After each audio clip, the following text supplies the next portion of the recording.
What started as an ordinary Monday night in Manhattan quickly turned into breaking news. Around 9 p.m., the quiet hum outside Bryant Gumbel's apartment was shattered by sirens. Neighbors saw paramedics rushing inside, and within minutes, the legendary broadcaster who once greeted America every morning was being rolled out on a gurney. TMZ broke the story first. Bryant Gumbel hospitalized in New York City following a medical emergency. The headline spread fast, and for millions who grew up with his voice, it felt personal. Details were scarce. Sources close to the family only said he was receiving treatment.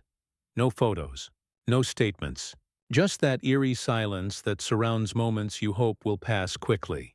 For someone who spent decades asking questions, now the whole country had just one for him. What happened? It's hard to overstate what Bryant Gumbel meant to television. For 15 years, from 1982 to 1997, he co-anchored NBC's Today Show, first alongside Jane Pauley, then Katie Couric. His tone was calm but firm, his delivery effortless. He could discuss politics one minute and baseball the next, and somehow make both feel human. He wasn't flashy. He was consistent. He had that rare ability to make America trust him before sunrise.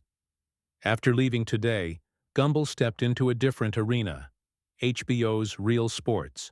No teleprompter smiles there, just truth, investigation, and grit.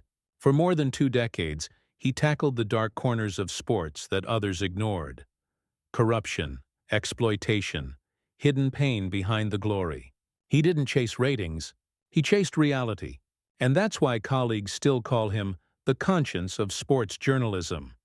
But behind the camera, life was shifting. Last year, Bryant lost his older brother Greg Gumbel, the familiar face from CBS Sports, at 78. The brothers had shared not only blood but purpose.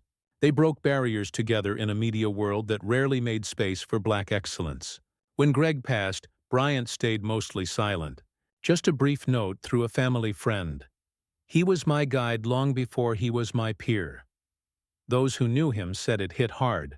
Losing Greg meant losing the one person who truly understood what that climb had cost. And yet, this isn't Bryant's first brush with fragility. Back in 2009, he quietly revealed that doctors had removed a malignant tumor from his lung. He'd kept it private for months, even from friends, until surgery was done and recovery had begun. "I didn't even know it was there," he once said. "It was just a shadow." That humility, the ability to face fear without fanfare, became part of his legend. So when word spread this week that he'd been rushed to the hospital again, fans remembered he survived worse. By Tuesday evening, social media filled with old clips, that smile on Today, the fierce monologues from Real Sports. Al Roker wrote, "Sending love to my brother Bryant. A class act through and through." Katie Couric reposted a vintage segment with the caption, "Once a legend, always a legend." Networks played montages. Former interns shared how he'd stopped to ask about their families. For once, the headlines weren't about scandal or ratings. They were about gratitude. Doctors haven't released an update, and the family's keeping details close. But those who know him say Bryant Gumbel's spirit is steady. That quiet strength that made him who he is. Maybe that's why so many people feel this story deeper than most.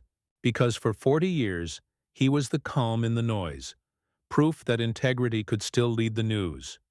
Whatever happens next, one truth remains. Legends like Bryant Gumbel don't just sign off. They leave echoes. From the studio lights of 30 Rock to the investigative sets of HBO, his voice shaped how we listen. Measured, thoughtful, real. Tonight, as he rests in that Manhattan hospital, the screens he once illuminated still glow with his story. And somewhere in the city he loved, another siren fades into quiet, reminding us that even the calmest voices can leave the loudest impact.